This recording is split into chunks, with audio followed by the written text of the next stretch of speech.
Breadbox Media programming is brought to you by introducing the redesigned CatholicSingles.com, featuring new ways that put the spotlight on the person and their faith, not just a profile picture.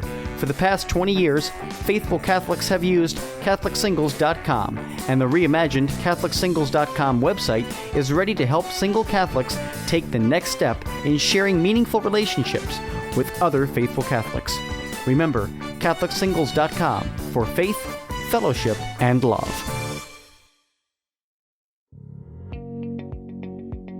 What are you doing this Lent? The St. Paul Center is streaming their newest video Bible study for free, starting Ash Wednesday.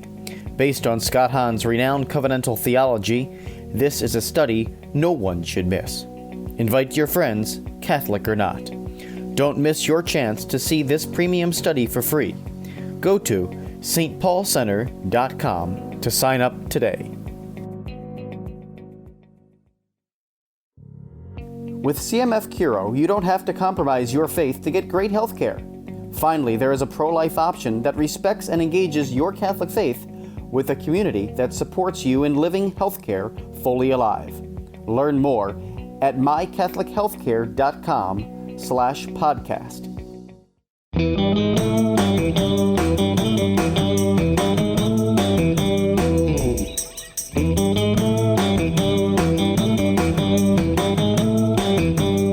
Well, hey friends, and welcome back to another episode of Lisa, Hendey and Friends, the very long overdue podcast brought to you today without any friends. Well, in a way, I kind of have some friends, and I'll explain that later on.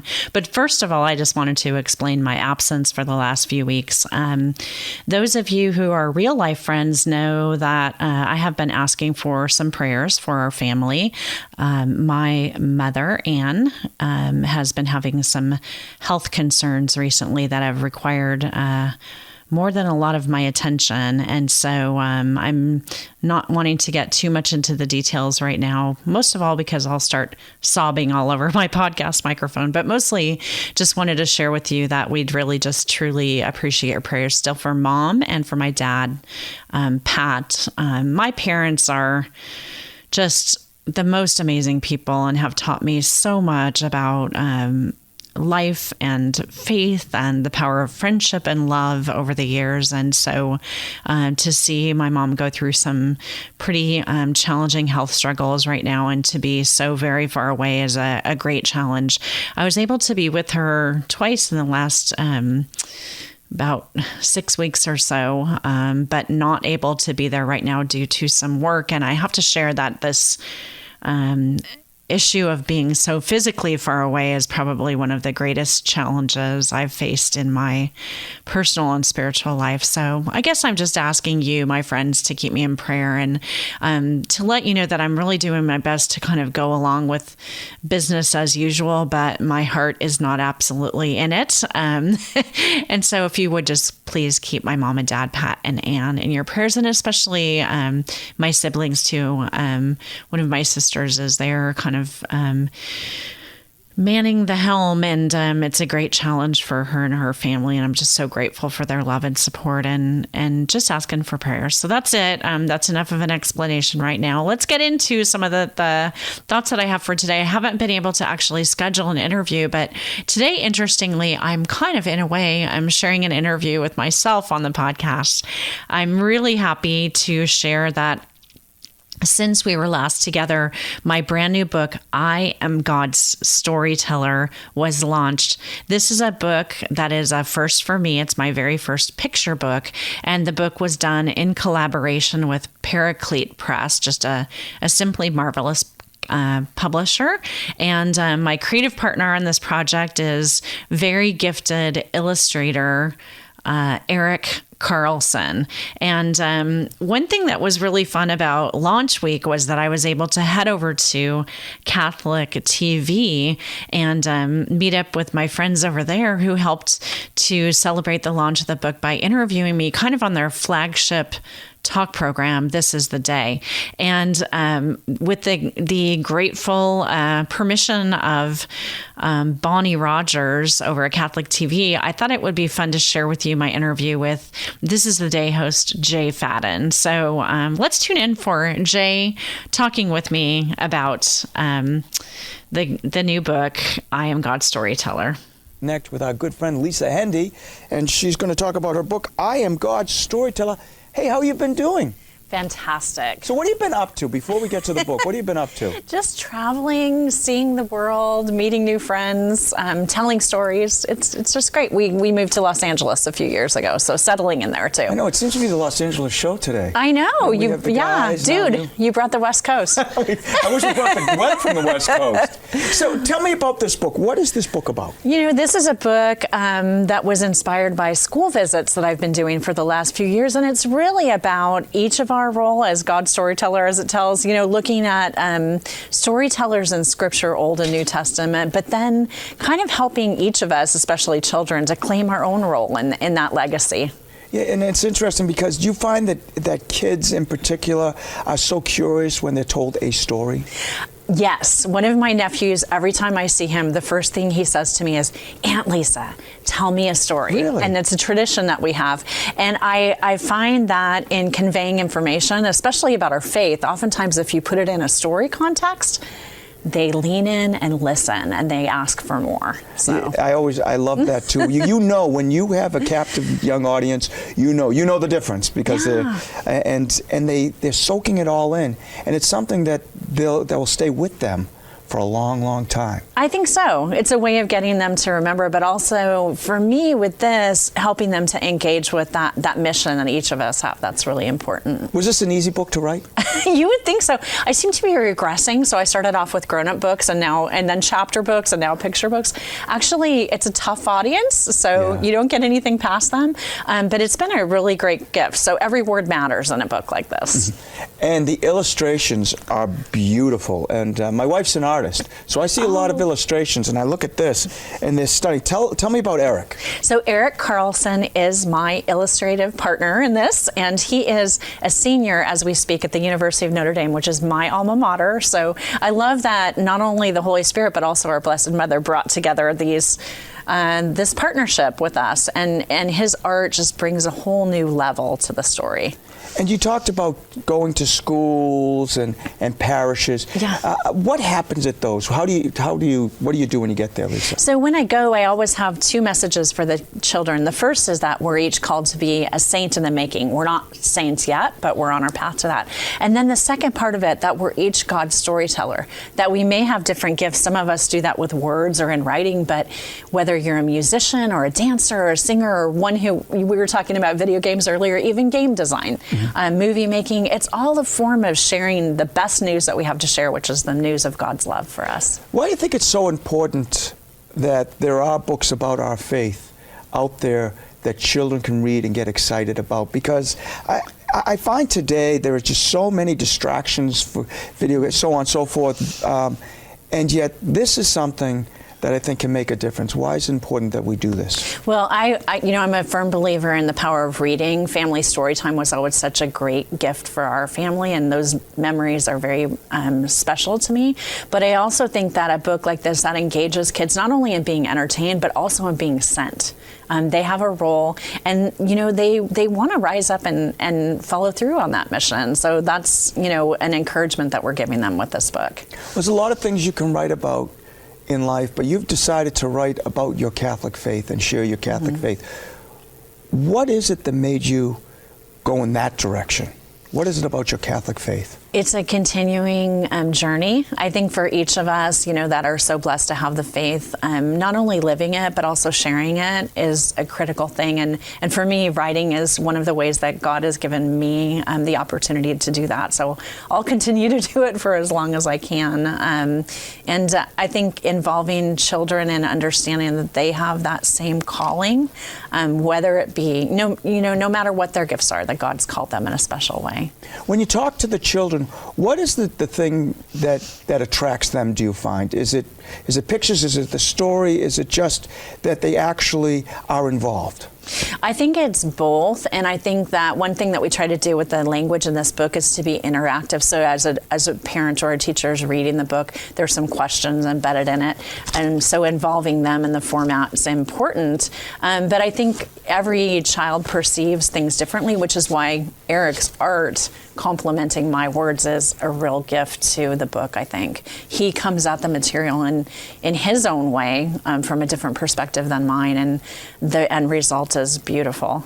You said that every word was important, and I know for writers in particular, they keep doing it over and over and looking at it. And was that part of your process? Oh, Did yes. you write, rewrite? But it's part of you. And I know this from talking with other writers of children books, that it can be very difficult to just get exactly what you mean on that paper. Is it hard? It's really hard. And I'll tell you, the first lines of this book were actually born in the backseat of my mom and dad's minivan. We were on a road trip, the three of us. And I just had this idea that came to me, and I grabbed my journal, which I always have with me, and I started penning it out. And I wrote probably the first 2 or 3 pages there in the car that day, which have stayed pretty much true to what I wrote that day. And, my prayer in writing is always that it be God's words, that I cooperate with his plan. And I'm just so happy with what we've created for families. And we're running out of time, but it's, you talk about Eric, the artist, you, the writer, and there's one picture in particular right here that he interpreted a little bit differently, or? Absolutely. We're talking in that photo about Mary's role as a storyteller and Jesus growing up in this home in Nazareth. Eric illustrated this image with the grapes and bread, the hammer and nails, which are things that you might find in a home in Jesus' time, but also a foreshadowing of the gifts of the Eucharist and the resurrection. Well, Lisa, thank you so much for being with us. Where can people get a copy of the book, I Am God's Storyteller? Definitely at your local Catholic bookstore, at paracletepress.com, or online at Amazon or Barnes & Noble. Well, it's always a pleasure to have you here at Catholic TV. You've been a very good friend to us. Sorry that while you were here you got snow and really cold weather. Not the same as LA. It gives a great story to tell about the trip, though. So Thanks again.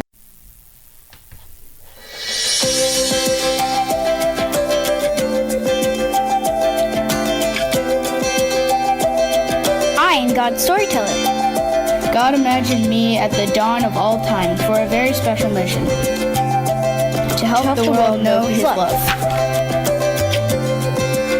Our world needs storytellers now more than ever. To fill our homes and communities with peace, love, and joy. I may be little, but I know that God made me especially for storytelling, and I know that our world needs my stories. My stories are God's stories, told my way with the imagination He gave especially to me and the love He pours into each of us.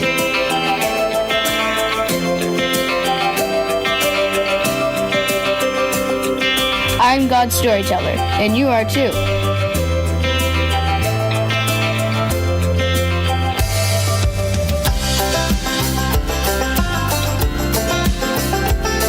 Let's go share His story of love today.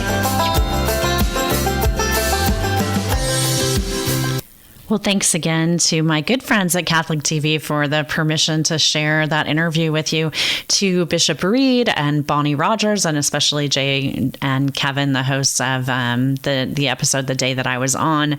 Just so grateful for the chance to share the good news about this new project.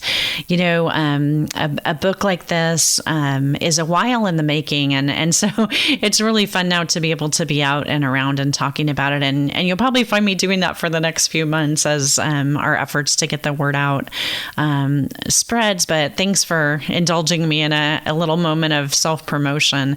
It doesn't come easily, actually. I'd rather tell you about lots of other people's books, but I feel so strongly that this project, I Am God's Storyteller, can be a blessing for you and for the children in your life. It's funny, this last weekend I was actually speaking at a Magnificat prayer meal here in Los Angeles, and one of the women came up to me after the meal and was looking over my different books, and she gravitated towards I Am God's Storyteller and spent quite a long time reading it, and then she brought it up after she'd purchased it and asked me to sign it for the confirmation student that she's sponsoring. And I asked her about that, why she was interested. And she said, I know that this is a picture book, but it's actually so really relevant to where he is in his spiritual journey right now. And so I think it'll make a great gift for him for his confirmation. So that made me feel really terrific to be able to sign a book for him. So I guess I'm just saying that even if you don't have a young reader in your life, I hope you'll take a look at this book and maybe consider donating it to a school near you or a library near you or your parish. We're really working to get the word out because we're all God's storytellers. So I really hope the book is a blessing for those of you that have seen it. And if you haven't seen it yet, I encourage you to check it out. We'll have links in the show notes for more information on how you can check out I Am God's Storyteller. And that I promise is the end of the self-promotion portion of this podcast. I really only have a little bit of extra content to share with you today. I'm going to have a review about this film over on my website probably later this week, but because this week we've just come through the Oscars, the Academy Awards, and because this particular film won the Oscar for best documentary feature, I wanted to share with you a little bit about the film Free Solo. So let's listen to the trailer real quick, and then we'll come back and talk about it.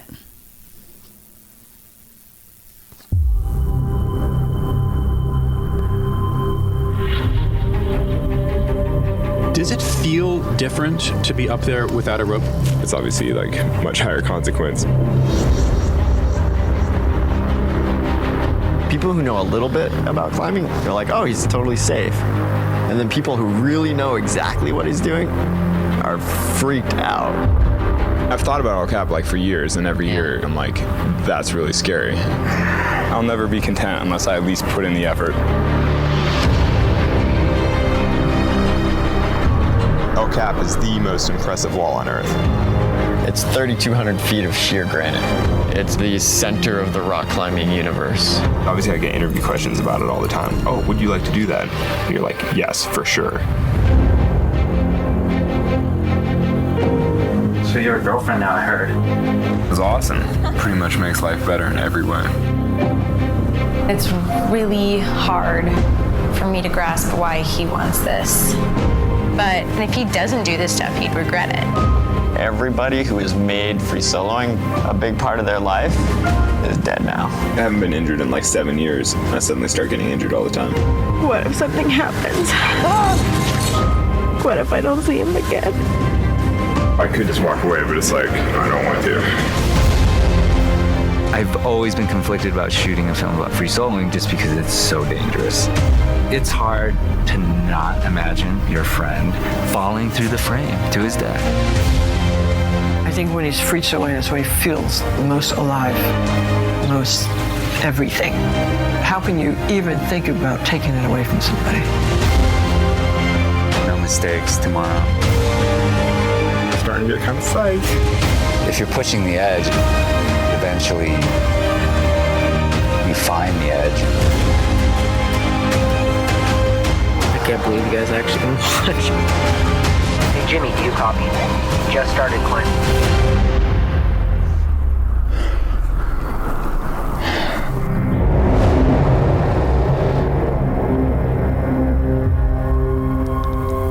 So you've been listening to the trailer for Free Solo. This is a documentary that was released by National Geographic and now an Academy Award-winning Best Documentary of the Year.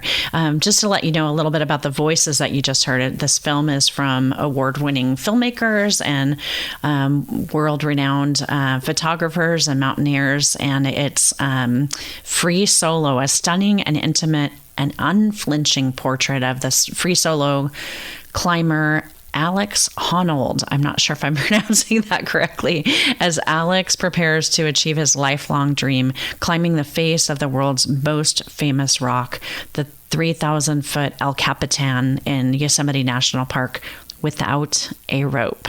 Celebrated as one of the greatest athletic feats of any kind, Alex's climb set the ultimate standard, perfection or death. Succeeding in this challenge, Alex enters his story in the annals of human achievement.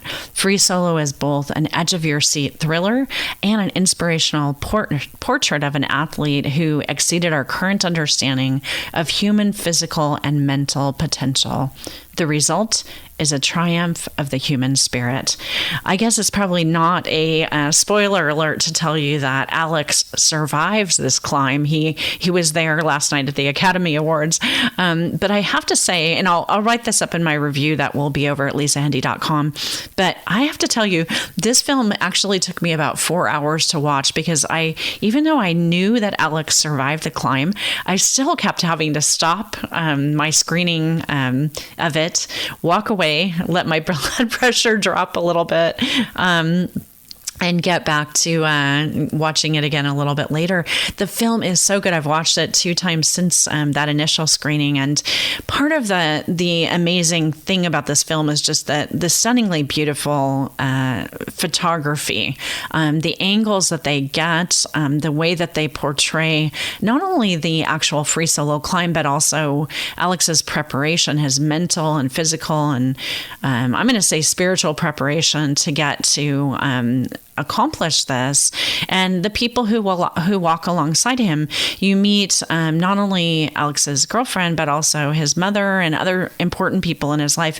And you also kind of come to a perspective on the filmmaking crew that's involved in this as well, because this was a journey shot over a couple of years. And so, the documentarians actually chime in on their feelings about the project as well. And, I think that's referenced in the trailer, and in a very poignant way, it makes you ask yourself, do I really want to tell this story? Do I really want to be here for it? And I'm glad that the filmmakers chose to do that, but there's been a lot of kind of controversy surrounding this film, and a lot of conversation too about whether or not filming something like this adds to a sport that is already incredibly risky. So I'll let you decide for yourself, but I'm going to really strongly recommend you check out Free Solo. We'll have a variety of places linked to where you can get more information about the film. And I'm giving it all kinds of thumbs up because I just really thought it was one of the best projects that I've seen this year. And I believe that the Oscar is incredibly well deserved. So check it out, Free Solo. Again, we'll have links over at lisahendey.com. Well, I'm going to stop the podcast here for this week. And again, I just want to thank you for being patient during the little break that I had to take. I honestly hope that we'll be back with a podcast next week. But if we aren't, then you can assume that's because something is happening in my life with family. And I will be back as soon as I can. I'm going to ask again for your prayers, not just for my mom, Anne, and for our family as we attempt to be her caregivers, but, really for everyone who is in health crises right now at this time in their life, especially those in our world who don't have proper medical care or loved ones who can watch over them. So just join me in praying for them. And as we close out this week's show, as always, I want to invite you to help us make this a better program for you. You can simply go over to iTunes or wherever you listen to podcasts and subscribe to the show, leave star ratings, reviews. Let me know how I can better serve you. And if you enjoy the show, I ask you to just tell a friend by sharing this on social media. So until next week, my friends, God bless you along your path, and God bless your story. And thanks for being a part of mine. Have a great week, friends. See you soon.